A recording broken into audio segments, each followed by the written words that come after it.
All right. We're going to do like 2 chapters. Oh, look how far we are in this book. Like, we barely put a dent in it. All right. Why is this the bookmark? Hey, HC Blackbird, konbanwa, Chibino. You said they really made orange cream coconut water. Whatever. Hey, Side Kid, konbanwa, welcome back. Hey, True Zombie. All right, let me.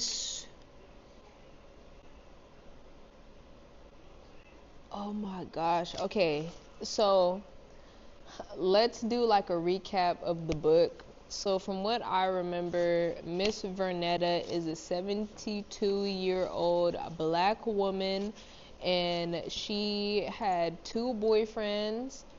Well, one boyfriend, he worked at the gym, and he would also bring his other friend over, and they would do the right.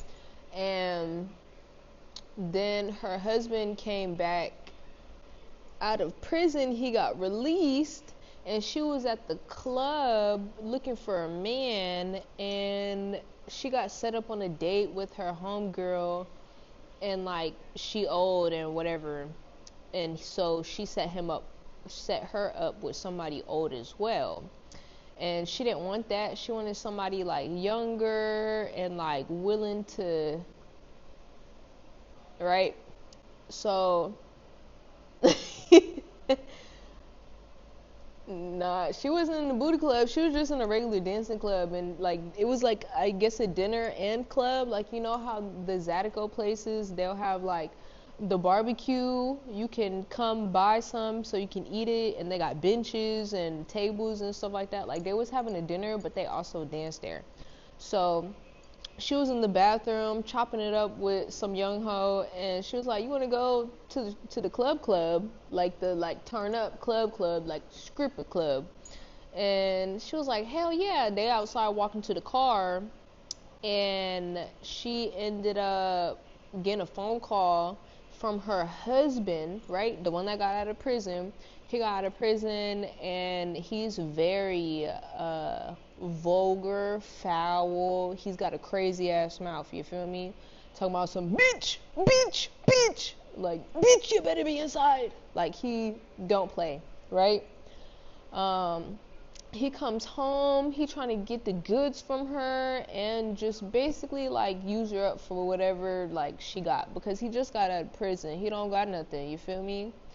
And she ended up falling out after making breakfast for him, and he didn't even eat his food. He just left because he wanted to go put in job applications. But the homeboy that he got a job with is the one that was a trainer and that was fucking her. So it's really messy. Really messy. So then after that, she ends up passing out. The smoke alarm goes off. Like, her friend comes to the hospital to come see her. Boom, Miss Renetta find out she has like a brain cancer, I believe. And from that, it's like like they say, like she can only live for like a certain amount of time or something like that. So like now she's trying to like really live her life, and her husband don't love her. He's like cheating on her with obviously baddies, right? And she starts like pursuing her own like life, and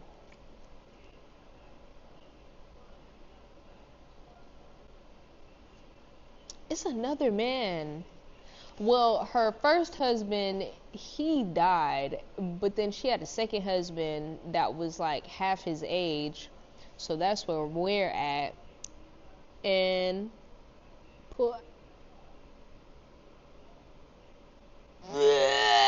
I'm so glad we read this chapter already. Hold on. Okay, we're on chapter 11, chapter 10. Stiletto pumps in the club. Whoever thought that this was get crunk? We rockin' stilettos, ho. We rockin' stilettos, ho. Okay, so they're in Chicago. That explains a lot. Okay, so she went to the club again.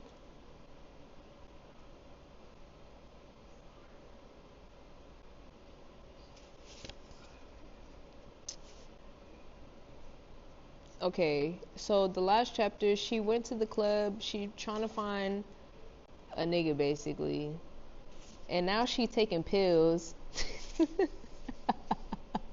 Okay, I think she's at the point where like she understands her condition. She thought she was gonna be pregnant, but she got a brain tumor.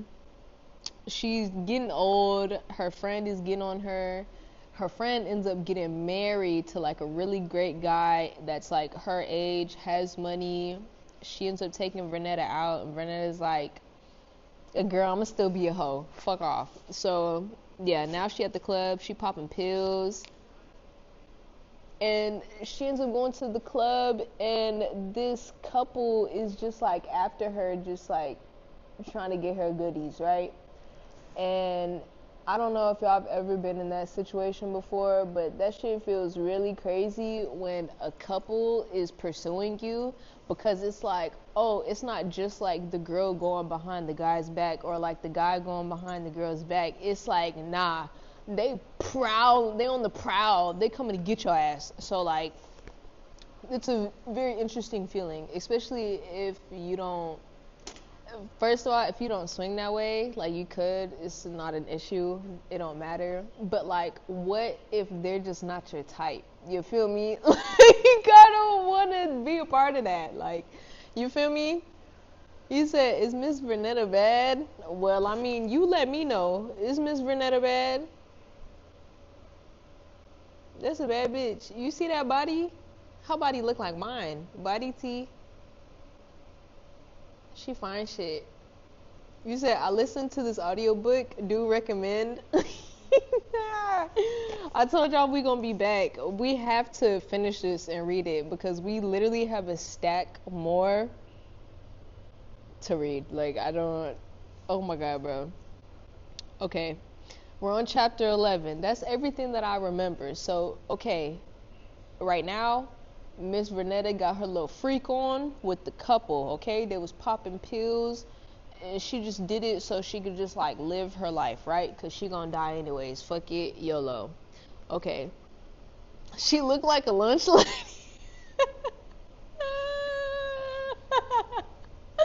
What? Hey Vaughn, konbawa. Lunch lady fine is crazy. Here goes Scoob. Okay. Chapter 11. Bro. Oh my god, bro. Yes, I be putting my foot on the table to read a book, y'all. Don't mind me. All right. Wait, let me get my reading glasses. Y'all know my ass a little dramatic. I've been wearing these really thin glasses just because they don't bother behind my ear. I've been carrying my glasses in these Oakley cases. I think Oakley is doing like the craziest like rebrand right now, or not. I don't want to say rebrand like as if they were never good, but like I feel like Oakley Archive goes so stupid versus like what's been kind of coming out now. I feel like they've been holding on a lot of the past, and we're so far ahead into the future, and I had to realize like things like that of myself too, of just like, you know what I'm saying, replacing and like getting better shit, and just like investing and just trying to do better than I did 10 years ago. I think they're like finally on that tip right now. So yeah, it's literally pill shaped. It looks like a dome. This shit is fire as fuck. But yeah, I've been carrying it in my carrying all my glasses, even if they're not Oakley.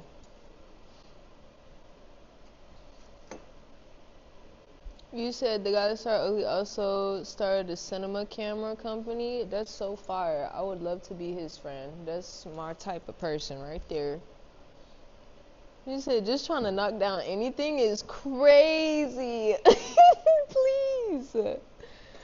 Okay, let's get ready. Hold on, my chapstick is in my pocket. Shit hurting my thigh. Good old Starface. Mwah. Okay. Chapter 11. I didn't know what time it was, but I suddenly awakened by the sound of loud laughing and my constant thumping piercing my dark bedroom. My hazy eyes slowly opened and I glanced over at my alarm clock and saw that it was nearly 3 p.m. Child, I didn't know what the hell came over me, but I sure did do some crazy shit last night. Oh, fucking shit. That was the first time I ever had an experience like that. The crazy thing was, most of the night now was a blurry memory. But the one thing I still had stitched in my mind was how that young girl ate my juicy box out like none other. I was still curious about what Terry gave me, but the more I laid in my bed, the more I realized that boy probably gave me one of those ecstasy pills or something like that. I ain't never messed with nothing like that before in my life, and I didn't know if I would ever do it again. I did have some fun, but that was a bit too much for me. All those crazy visuals almost had Vernetta thinking she was about to go meet Clarence, my mama, my daddy, and all the rest of my dead peoples up there in the upper room. I didn't know how I managed to make it back home, but after I woke up, Terry helped me get a ride back to my car. From there, and by the grace of God, I drove straight back home. Although my head felt like it was about to explode, the heaviest fatigue drenched my entire body. So as soon as I got back to my house, I went straight to sleep.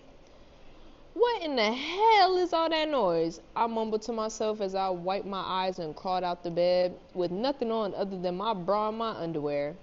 I strolled over to my bedroom window and peeled the curtain back. I looked down next to the unit next to mine and saw a big-ass U-Haul truck moving and 3 Mexican-looking men moving boxes in and out. Guess that vacant townhouse next to mine finally got sold and a new person was moving in. I always wondered when somebody was going to buy that place because it had been on the market for quite some time. My nerves frazzled. I was getting a bit irritated because I truly didn't want to wake up, but now that I was up, I figured I'd go take me a long, hot shower and clean myself up. Child, I didn't... What? Oh, what?